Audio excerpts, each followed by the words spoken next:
नमस्कार, राज की बात में आपका स्वागत है। आज हम राज खोलेंगे राकेश टिकैत की, अरविंद केजरीवाल से उसके संबंधों की, शराब घोटाला का पैसा खाने की और संयुक्त किसान मोर्चा का अचानक से दिल्ली में महापंचायत करने के पीछे के कारणों की, अरविंद केजरीवाल के फंड से चल रहे इन तथाकथित आंदोलनों की सच्चाई की। तो शुरुआत करते हैं किसानों के महापंचायत जो जंतर मंतर पर करने की साजिश रची गई, जो हंगामा खड़ा किया जा रहा है, उसके पीछे के कारणों से।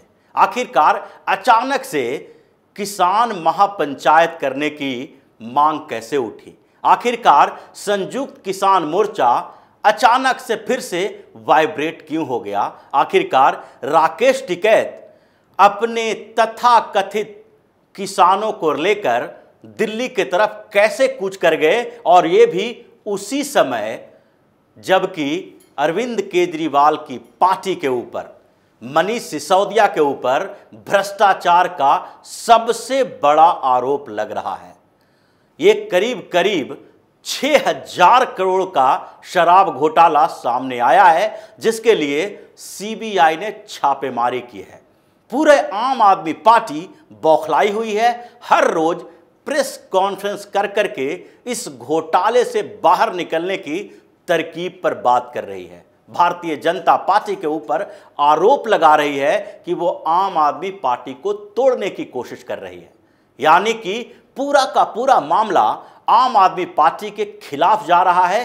प्रेस कॉन्फ्रेंस करने, लोगों तक पहुंचने के उनके सारे अभियान फेल हो रहे हैं, क्योंकि लोगों को अब सच्चाई पता चल गया है कि ये हजारों करोड़ के इस शराब घोटाले में मनीष सिसोदिया और अरविंद केजरीवाल दोनों का डिस्ट्रक्टिव माइंड काम कर रहा था। यही दोनों मास्टरमाइंड हैं जिन्होंने घोटाला किया, और इसके सैकड़ों करोड़ रुपया आम आदमी पार्टी के फंड में जो गया, उससे पंजाब इलेक्शन भी लड़ा गया, और उस पैसे का इस्तेमाल भारतीय जनता पार्टी के खिलाफ कुछ ऐसे आंदोलन करने के लिए भी किया जा रहा है जो ऐसा न लगे कि ये किसी पार्टी का आंदोलन है, बल्कि दूसरे स्तर का आंदोलन है।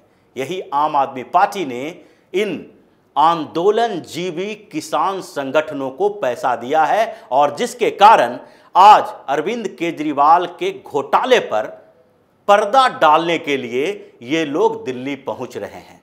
क्योंकि ये पूरे घटना के क्रोनोलॉजी को समझिए। एक तरफ आम आदमी पार्टी के खिलाफ सीबीआई की कार्रवाई चल रही है। एलजी ने जब सीबीआई जांच के लिए हरी झंडी दिखा दी थी शराब घोटाले में, उसी समय अरविंद केजरीवाल को लग गया कि अब वो बचने वाला नहीं है, क्योंकि ये लोग पहले से इंटरनल जांच करके शराब नीति को, यानी एक्साइज पॉलिसी को वापस लेके और इस पर पूरा पर्दा डालने की तैयारी कर रखी थी। लेकिन फिर भी जब एलजी ने सीबीआई जांच की बात कर दी, तो आम आदमी पार्टी में हड़कंप मच गया। ये लोग सोचने लगे कि आज न कल कार्रवाई होगी, इसके लिए सीबीआई के छापे पड़ेंगे और सिसोदिया का जेल जाना तय है, और सिसोदिया के रास्ते फिर से ईडी और सीबीआई अरविंद केजरीवाल के दरवाजे पर पहुंचेगी, जिसमें केजरीवाल को भी फंसना लगभग तय माना जा रहा था। लेकिन इस बीच जब एलजी ने सीबीआई के जांच के आदेश दिए, तो उसके बाद अरविंद केजरीवाल ने एक नया पैंतरा शुरू कर लिया। इसने कॉन्स्पिरेसी करनी शुरू कर दी और उन्हीं लोगों से संपर्क किया जिन लोगों को इसने पहले मदद की थी, और जिसके सहयोग से पंजाब में आम आदमी पार्टी को जिताया। ये वही किसान आंदोलन के नेता हैं, संयुक्त किसान मोर्चा के नेता हैं, जो पिछली बार भी भारतीय जनता पार्टी के खिलाफ आंदोलन किया था। हर चुनाव में भाजपा को हराने के लिए ये उस राज्य में पहुंच गए थे। पश्चिम बंगाल के चुनाव में भी ये भारतीय जनता पार्टी के खिलाफ अभियान चलाने के लिए, प्रचार करने के लिए पश्चिम बंगाल गए थे, और पंजाब में भी ये भाजपा के खिलाफ अभियान चला रहे थे। इन लोगों को पैसा अरविंद केजरीवाल भी दे रहे थे, ममता बनर्जी भी दे रही थी, कांग्रेस के तरफ से भी मिल रहा था, जिसके कई प्रमाण और सबूत सामने आ भी चुके हैं। पिछले दिनों जब संयुक्त किसान मोर्चे के अंदर फूट पड़ी थी तो कई ऐसे नेता थे जो बार बार राकेश टिकैत और उनके कुछ सहयोगियों पर आरोप लगा रहे थे कि ये लोग कांग्रेस और दूसरी कुछ क्षेत्रीय पार्टियों के पैसे से आंदोलन कर रहे हैं। और अब वही दिखाई पड़ रहा है, क्योंकि जैसे ही सीबीआई की कार्रवाई के संकेत मिले अरविंद केजरीवाल को, इनको पुराने दोस्त याद आए और उन दोस्तों के साथ संपर्क शुरू किया और पहले इन लोगों ने पृष्ठभूमि तैयार की। ये सबसे पहले लखीमपुर पहुंचे, लखीमपुर खीरी जाकर इन लोगों ने 75 घंटे का धरना किया, लेकिन मीडिया का अटेंशन उस तरफ नहीं गया। ये पूरे राष्ट्रीय स्तर पर इस धरने की चर्चा नहीं हुई और इधर पूरा का पूरा अटेंशन आम आदमी पार्टी के भ्रष्टाचार के ऊपर चला गया। अरविंद केजरीवाल को लगा कि ये लोग जो लखीमपुर खीरी में धरना प्रदर्शन कर रहे हैं, उनकी मांग को लेकर कि अजय मिश्रा टेनी को गिरफ्तार किया जाए, किसान जो उस समय प्रदर्शन कर रहे थे उनको न्याय दिलाया जाए, जिनकी मौत हुई उनके परिवारों को मुआवजा दिया जाए और उस लखीमपुर खीरी वाले कांड में जो जो आरोपी हैं उनके खिलाफ सख्त कार्रवाई की जाए। लेकिन उनके खिलाफ कार्रवाई तो की जा चुकी है, वो जेल में भेजे जा चुके हैं, उनका बेल कैंसिल हो चुका है। ऐसे में लखीमपुर खीरी में जाकर 75 घंटे का धरना करने का कोई तुक नहीं था, लेकिन ये कनेक्शन था अरविंद केजरीवाल का संयुक्त किसान मोर्चाओं के साथ, उनके नेताओं के साथ डील का। और इसलिए जब वहां धरने प्रदर्शन का कोई असर नहीं हुआ और सीबीआई इधर सिसोदिया सहित 31 ठिकानों पर छापेमारी की जो शराब घोटाले से जुड़े हुए थे, तो फिर इन लोगों ने दूसरा राग अलापना शुरू किया और दूसरी कॉन्स्पिरेसी शुरू की। वो कॉन्स्पिरेसी थी कि संयुक्त किसान मोर्चा अब महापंचायत करेगी जंतर मंतर के पास। और इनकी मांग क्या है, वो मांग सुनेंगे तो ये समझ में आ जाएगा कि ये पूरी क्रोनोलॉजी क्या है और केजरीवाल और टिकैत का कनेक्शन क्या है, केजरीवाल का संयुक्त किसान मोर्चा के साथ कनेक्शन क्या है। क्योंकि ये महापंचायत की घोषणा ऐसे समय में हो रही है जब अरविंद केजरीवाल के भ्रष्टाचार पर से पर्दा उठ रहा है। और ऐसे में जब हजारों की संख्या में किसान जंतर मंतर पर पहुंचेंगे तो पूरे देश का ध्यान फिर से भटक जाए और केजरीवाल गैंग को मौका मिल जाए कि इस मुद्दे को भटकाया जा सके। इसीलिए सबसे पहले राकेश टिकैत इसमें जुड़े और उन्होंने दिल्ली की तरफ कूच किया। उन्हें गिरफ्तार कर लिया गया, लेकिन हिरासत में लेने के बाद हंगामा शुरू हो गया। उनके समर्थक मधु विहार थाना भी पहुंचे और उसके बाद उन्हें गाजीपुर बॉर्डर लाकर छोड़ दिया गया। लेकिन जब टिकैत को हिरासत में लिया गया तो सबसे पहले प्रतिक्रिया आम आदमी पार्टी की तरफ से आई। आम आदमी पार्टी ने टिकैत को हिरासत में लेने का विरोध किया।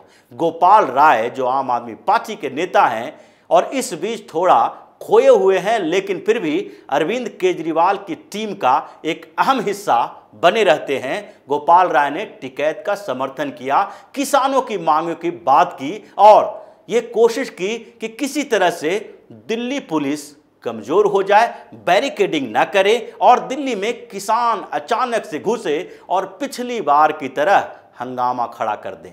क्योंकि इस महापंचायत में जो मांग रखी गई है उसकी लिस्ट देखेंगे तो साफ तौर पर दिखाई पड़ेगा कि ये मांग कोई मांग है ही नहीं। इन लोगों की मांग है कि सारे जो आंदोलन के समय में किसानों पर केस हुआ था वो वापस ले लिया जाए।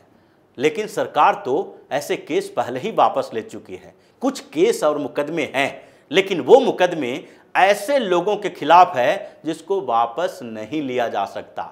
अगर लाल किला में जाकर वहां पर तांडव मचाएंगे, राष्ट्रीय ध्वज का अपमान करेंगे, भारत के जो इंटीग्रिटी है उसके साथ खिलवाड़ करेंगे, तो वैसे लोगों को कैसे छोड़ा जा सकता है, उसका मुकदमा कैसे वापस लिया जा सकता है। जिसके ऊपर हत्या का आरोप है, यानी कि अटेम्प्ट टू मर्डर का भी आरोप है, जिनके ऊपर रेल की पटरियों को उखाड़ने का आरोप है, वो तो रेल विभाग ने जो केस किया है वो केस वापस लेगी। सरकार इसमें पूरी तरह से सक्रिय नहीं हो सकती है, तो फिर दिल्ली में इसके लिए मांग करने की क्या जरूरत है। इसके साथ साथ केंद्रीय मंत्री अजय मिश्रा टेनी को गिरफ्तार किया जाए, जबकि उनके ऊपर कोई आरोप नहीं है, फिर भी उन्हें गिरफ्तार कर ले पुलिस। सारे किसानों को मुआवजा दिया जाए जिनकी मौत हो चुकी थी, लेकिन ये समझौते के समय में ही बात हुई थी कि राज्य सरकार इसका मुआवजा देगी और किसान संगठनों ने भी इसकी बात मानी थी। और सबसे ज्यादा किसान पंजाब के थे, जहां से सरकार के ऊपर ये दबाव बनाना चाहिए, लेकिन अभी तो पंजाब में आम आदमी पार्टी की सरकार है। आम आदमी पार्टी की सरकार के खिलाफ ये लोग कैसे पंजाब में बड़ा विद्रोह आंदोलन प्रदर्शन कर सकते हैं, क्योंकि आम आदमी पार्टी के नेताओं ने ही इन्हें फंडिंग दी थी, आंदोलन करने के लिए पैसे दिए थे।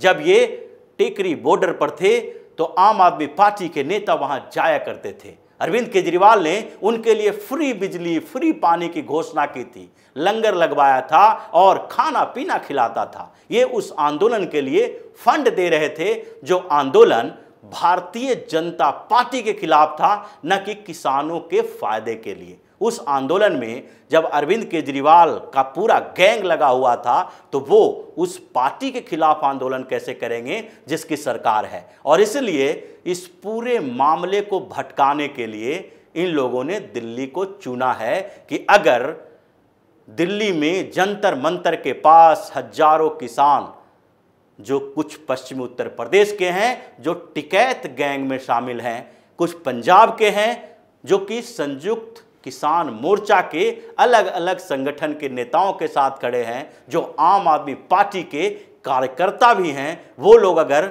हजारों की संख्या में जंतर मंतर पर आएंगे, दिल्ली की ट्रैफिक जाम हो जाएगी, दिल्ली में अलग अलग हंगामा खड़ा किया जाएगा, तो ऐसे में पूरा माहौल बदल जाएगा और अरविंद केजरीवाल के ऊपर चल रहे भ्रष्टाचार के मामले का रुख मुड़ जाएगा। फिर से भारतीय जनता पार्टी और किसान संगठन, ये दोनों के बीच के विवाद की बात मीडिया में आएगी, मीडिया में चर्चा होगी और ये लोग फिर से एक नया दांव खेलकर अरविंद केजरीवाल के भ्रष्टाचार का रुख मोड़ने में कामयाब हो जाएंगे। लेकिन इस बार ऐसा होने वाला नहीं है।